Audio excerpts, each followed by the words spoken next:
Friends, welcome to my channel. Festive season आने वाला है और अगर आपको इस तरह से बालूशाही बनाना हो, इसमें अंदर तक भी शुगर सिरप है। अगर इस तरह की रेसिपी आपको चाहिए तो प्लीज़ आप इस वीडियो को अंत तक देखें। मैं इसमें कुछ टिप्स और ट्रिक्स बता रही हूँ जिनको अगर आप फॉलो करेंगे तो आपकी मार्केट से भी ज़्यादा अच्छी बालूशाही बनेगी। So let's start. So friends, हम स्टार्ट कर रहे हैं यहाँ पर बालूशाही की रेसिपी। यहाँ पर इसके लिए जिन चीज़ों की आवश्यकता है वो इस प्रकार हैं। यहाँ मैंने 250 ग्राम्स मैदा ली है, 350 ग्राम शुगर ली है, बेकिंग सोडा लिया है, बेकिंग पाउडर लिया है और अब मुझे यहाँ पर 50 ग्राम्स मेल्टेड घी चाहिए और 50 ग्राम्स फ्रेश दही चाहिए। उन दोनों को मैं इस बॉल में मिक्स कर लूँगी। ये मैंने मेजरिंग कप से ही इसको लिया है। हमें इसका यहाँ पर पेस्ट बनाना है।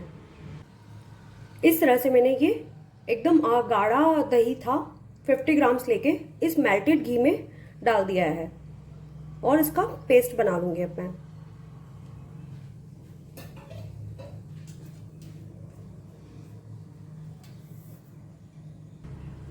ये पेस्ट बनके कुछ इस तरह से दिखेगा, आप देख सकते हैं। अब हम इसे एक साइड कर देंगे। अब हम मैदा को छानने के लिए एक परात यूज करेंगे। अब इस छलनी में मैं मैदा डाल दूंगी और इसको छान लेंगे। इसमें ये मैदा छानना बहुत ज़रूरी होता है क्योंकि इससे इसके अंदर कुछ कचरा होता है वो भी निकल जाता है और मैदा में एरिशन आ जाता है। अब यहाँ मैं इसी के साथ मेजरिंग स्पून 1/4 टीस्पून से ही बेकिंग सोडा एकदम फ्लैट करके लूँगी और एकदम फ्लैट करके ही बेकिंग पाउडर यूज़ करूँगी। पाव भर मैदा के लिए ये मेज़रमेंट एकदम परफेक्ट होता है। तो आप प्लीज़ इस चीज़ का ध्यान रखें कि इसको ओवरफ्लो ना करें, मतलब एकदम फ्लैट करके ही लेना है। मैं आपको बताती हूँ किस तरह से इसका यूज़ करना है। ये देखिए, इस तरह से ये मैंने बेकिंग पाउडर डाल दिया है। यहाँ पर इस टाइम पे इसमें ऐड इसको करना होता है ताकि ये मैदा में पूरी तरह से मिक्स हो जाए। ये देखिए, ये मैं बेकिंग सोडा ले रही हूँ। अब मैं इसको छान लूँगी। इस तरह से ये मैदा छन के तैयार हो चुकी है। अब हम इसका डो बनाएंगे। जो हमने पेस्ट बनाया था उसी से हम इसका डो लगाएंगे। इसके सेंटर में होल्ड करके मैं यहाँ पर, आपको ध्यान रखना है दही भी हमारा रूम टेम्परेचर पर होना चाहिए और हमें इसका डो बनाने के लिए बिल्कुल भी पानी का यूज़ नहीं करना है।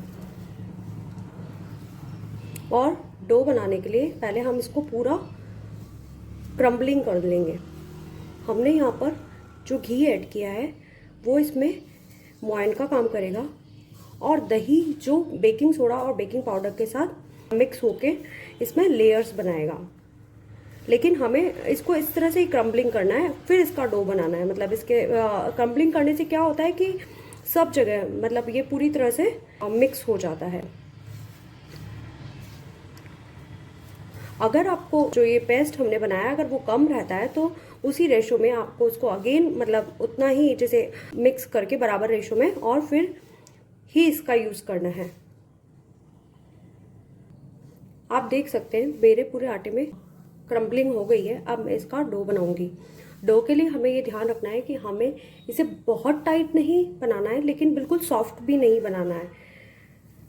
तो आपको ये चीज़ भी इसमें ध्यान रखनी पड़ेगी कि हमें किस तरह का डो बनाना है। यहाँ पर मुझे जो पाव भर मैदा के लिए डो बनाने के लिए 100 ग्राम्स ही दही लगा है और 100 ग्राम्स ही मेरा घी लगा है। एक्चुअली कई बार ऐसा होता है घी हमारा थोड़ा सा मतलब अच्छा थिक नहीं होता है तो हमारा कम दही में भी काम चल जाता है। लेकिन यहाँ मैंने अच्छा थिक दही लिया था इसलिए फिर मुझे और इसके लिए पेस्ट बनाना पड़ा। तो इसीलिए पहले आप इसका 50 ग्राम से ही पेस्ट बनाइए और आपको नीड बेसिस पे आप इसका फिर और मतलब एक्स्ट्रा आपको बनाना पड़ेगा। मतलब अकॉर्डिंग टू नीड आप लोग को इसका पेस्ट बनाना है। देखिए फ्रेंड्स, यहाँ पर मैंने ये इस तरह से डो बना के रेडी कर लिया है। हम इसे बहुत ज़्यादा मसलेंगे नहीं, इसमें जो क्रैक्स आ रहे हैं वो इसमें आने देंगे, क्योंकि बालूशाही इटसेल्फ जो रहता है उसमें क्रैक्स और लेयर्स का ही सारा जादू होता है। इन लेयर्स के कारण ही वो अंदर तक सिकती है और जो शुगर सिरप है वो भी सेंटर तक जाता है, इसलिए हमें इसको डो को बहुत मसलना नहीं है। अब मैं इसे रेस्ट करने के लिए रख दूंगी। मैं आपको दिखा सकती हूँ कि देखिए ये बहुत सॉफ्ट भी नहीं है लेकिन बहुत हार्ड भी नहीं है। इसको ढककर मैंने रेस्ट करने के लिए 30 मिनट्स के लिए रख दिया है। अब हम शुगर सिरप बनाते हैं। शुगर सिरप बनाने के लिए मैंने यहाँ पर एक फ्राई पैन ले लिया है।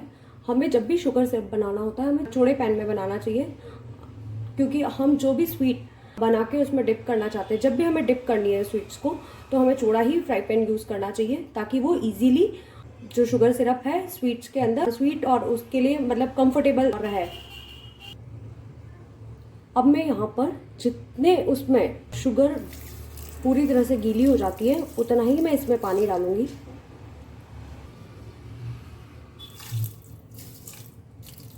मेरी शुगर पूरी तरह से भीग चुकी है।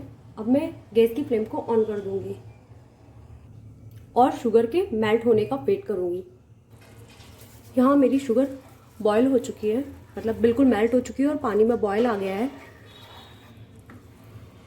बस मैं इसे 1-2 बॉयल लूँगी और फिर इसकी फ्लेम को बंद कर दूँगी।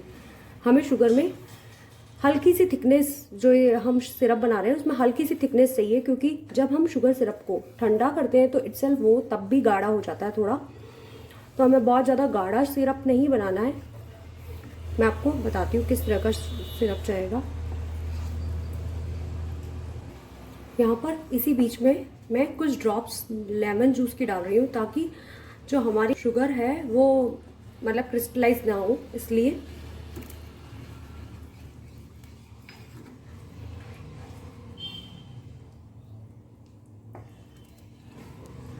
अब बस 1 बॉयल और लेंगे और हम गैस की फ्लेम को बंद कर देंगे।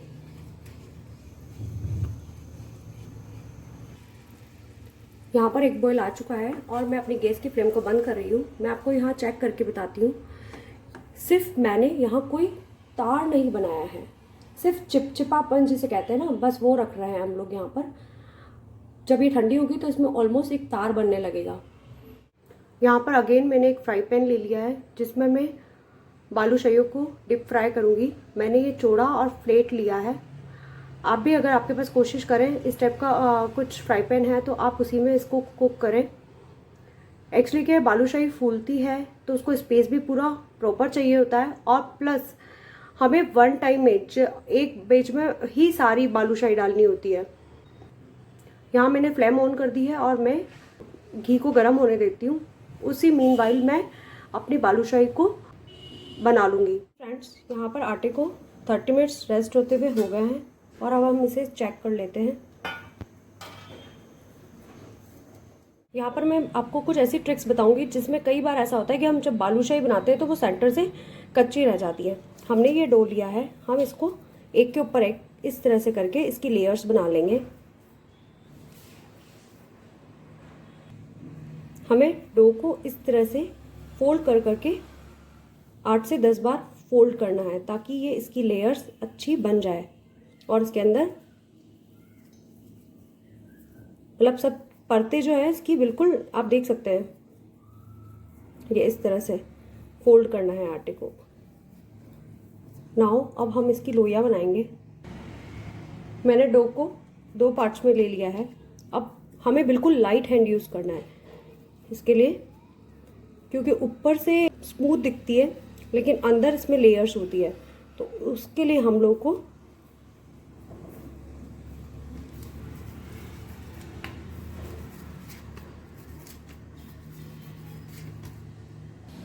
इस तरह से मैंने यहाँ 2 रोल बना लिए हैं। अब मैं इससे छोटी छोटी लोइयां लूँगी। हमें आपको जितनी भी साइज़ की चाहिए, बहुत बड़ा साइज़ हमें यूज़ नहीं करना है क्योंकि ये फूल के डबल हो जाती है, तो हमें मीडियम साइज़ की लोइयां लेनी है। और इन चीज़ों का भी ध्यान रखना है, क्योंकि अगर हम बहुत बड़ा लोया लेते हैं तो उसके केस में ऐसा होता है कि ये सेंटर से कच्चा रह जाता है। हमें इस टाइप का साइज़ चाहिएगा और इसको बनाने के लिए हम लोग हल्के हाथ से इसको रोल करेंगे आफ्टर दैट सेंटर से इसको पूरी तरह से पुश करना है इसको, लाइक ऐसे भी कर सकते हैं आप लोग। ये वॉल्यूम इसका डबल हो जाता है ऑलमोस्ट। सेंटर से मैंने इसको इस तरह से मैं सारी लोइयाँ बना लूँगी। यहाँ मैंने इस तरह से सारी लोइयाँ बना के तैयार कर ली है। मैं आपको अगेन एक और लोई बनाना सिखा रही हूँ। हल्के हाथ से हमें इसे राउंड बनाना है, फिर हमें सेंटर में से इसको इस तरह से, क्योंकि सेंटर में से ये मोटा नहीं रहना चाहिए अंदर, अदरवाइज अंदर तक सिकाई नहीं होती है इसकी। और यही मेन पार्ट होता है, अगर अंदर तक सिकाई पूरी नहीं होगी तो ये शुगर सिरप भी इसमें अंदर तक नहीं जाएगा और इसमें सेंटर में हार्डनेस आ जाएगी। तो प्लीज़ आप इन चीज़ों का ध्यान रखें। यहाँ पर घी को मैंने चेक किया है। घी के लिए यहाँ पर मतलब जिसमें हम फ्राई कर रहे हैं उसके लिए ये इम्पॉर्टेंट बात होती है कि घी हमें एक बार के लिए इसकी फ्लेम को इसको पूरे अच्छी तरह से गर्म करना है, फिर हम इसकी फ्लेम को बंद कर लेंगे। बालूशाही बनाते हैं तो हमें घी बिल्कुल नॉर्मल गर्म चाहिए, मतलब कम से कम इसका गर्म होना चाहिए, क्योंकि अगर हम तेज गर्म तेल में या घी में इसको डालते हैं तो बालूशाही बाहर से तो फटाफट से कुक हो जाती है और पर अंदर से ये सख्त रह जाती है। इसलिए प्लीज़ आप इस चीज़ का ध्यान रखें कि जब भी हम घी जो हम मतलब कुकिंग के लिए यूज़ कर रहे हैं वो एकदम हल्का गर्म होना चाहिए। यहाँ मेरा घी एकदम हल्का गर्म है। मैं यहाँ 1 बाय 1 करके अपनी बालूशाहियों को डालूंगी। जब सारी बालूशाहियाँ मैं इसमें डाल दूंगी तब मैं अपनी गैस की फ्लेम को ऑन करूंगी। आप यहाँ देख सकते हैं मैंने अपनी सारी बालूशाहियाँ डाल दी है। अब मैं गैस की फ्लेम को ऑन करूँगी। बिल्कुल लो फ्लेम पे मेरी गैस चलेगी। आप देख सकते हैं बस इतना ही हल्का गर्म होना चाहिए हमारा घी कि बालूशाही डालने के बाद भी मतलब सिर्फ हल्के हल्के से जो बबल्स बनते हैं। एक बैच बालूशाही का बनने के लिए हमें 15 मिनट्स अराउंड लगते हैं। हम इनको बिल्कुल हाथ नहीं लगाएंगे जब तक 7 to 8 मिनट्स अराउंड हो जाते हैं। मेरी गैस की फ्लेम एकदम लो है। आप इन चीज़ों का बिल्कुल ध्यान रखें, अदरवाइज बालूशाही उतनी अच्छी नहीं बनती जितना हम चाहते हैं। आप यहाँ देख सकते हैं मैंने सिंगल टाइम भी इसको हिलाया नहीं है। आप देख सकते हैं इतने स्लो फ्लेम पे अपना बड़े हो रही है। मतलब अभी इसको 3 से 4 मिनट हो चुके हैं, अभी भी मैं इसको हाथ नहीं लगा रही हूँ, ये अपना फ्लॉट होके ऊपर आने लगेंगी। यहाँ आप देख सकते हैं जो लेयर्स में रहती है बालूशाही, वो लेयर्स यहाँ पर आप पूरी तरह से देख पा रहे हैं। मुझे यहाँ पर 6 to 7 मिनट्स हो चुके हैं और ये थोड़ी सी ऊपर फ्लोट हो रही है। इनका साइज भी बड़ा हो गया है। अब मैं इनको पलटूंगी 1 बाय 1 करके। यहाँ इस तरह से मैंने इस तरह की स्पून ली है और मैं 1 बाय 1 करके इनको पलटूंगी। ये ऊपर से सॉफ्ट होती है इसलिए हमें इस तरह की स्पून का ही यूज़ करना होगा। और आप देख सकते हैं आपको पलटने के लिए ये लाइट ब्राउन इस टाइप का कलर आना चाहिए, तब जाके हम इसको पलटेंगे।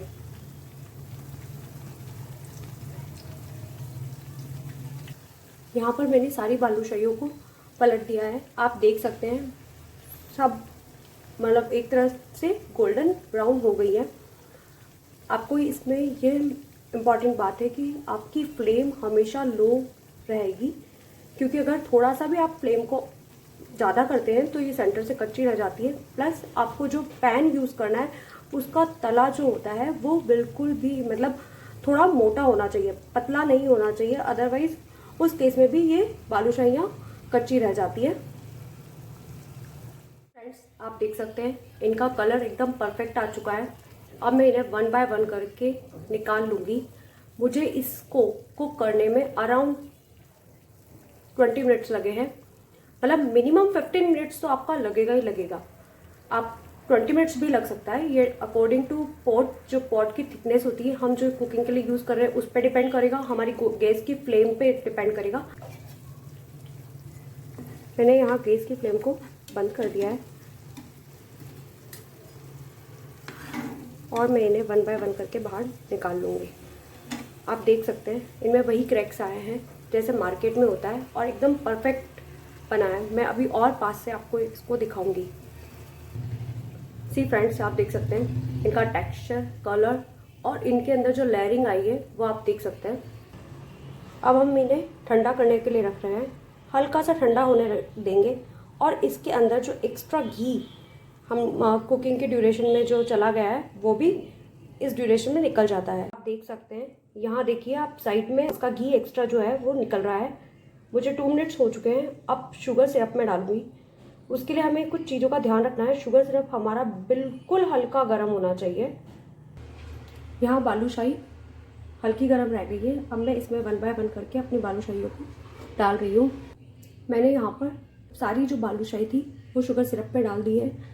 मेरा शुगर सिरप बिल्कुल हल्का गर्म था और बालूशाही भी हल्की गर्म थी, तब मैंने इसमें डिप किया है। 5 मिनट बाद मैं इसकी साइड को चेंज कर दूंगी ताकि शुगर सिरप चारों तरफ से अच्छे से इसके अंदर पहुंच जाए। बालूशाही बनाने के लिए हमें घी की पूरी आवश्यकता होती है, इसलिए अगर आप जब भी कुकिंग करते हैं, अगर आपको कुकिंग करनी है तो आप थोड़ी रेसिपी जो मेजरमेंट मैं दे रही हूँ उसके हिसाब से आप उसको कम क्वांटिटी में बनाकर एक बार आप ट्राई ज़रूर करें। यहाँ मुझे 1 घंटा हो चुका है और ये जो मक्खन वड़े हैं वो पूरी तरह से चाशनी में हो चुके हैं। तो मैं आपको एक पीस पास से लाके दिखाती हूँ। आप देख सकते हैं ये बिल्कुल जैसे मार्केट से आते हैं वैसे ही दिख रहे हैं। मैं अब इनको 1 बाय 1 करके निकाल लूँगी सारे। यहाँ आप देख सकते हैं मैंने इन्हें शुगर सिरप से निकालकर इस तरह की जाली में डाल दिया है ताकि जो एक्स्ट्रा शुगर सिरप होगा वो इससे और निकल जाएगा। अब मैं इसको गार्निशिंग के लिए पिस्ता कतरन यूज़ कर रही हूँ। हम 2 तरह से पिस्ता कतरन इसके ऊपर डाल सकते हैं, ऐसे, और एक हम चाशनी की सहायता से भी इसे डाल सकते हैं। हमें एक ड्रॉप लेनी है शुगर की सिरप की और फिर उसके ऊपर हमें इसे इस तरह से पिस्ते को लगाना है ताकि ये इसके साथ चिपक जाएगा।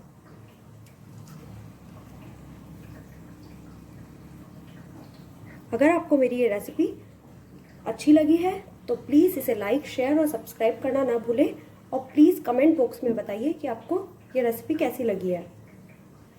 बाय।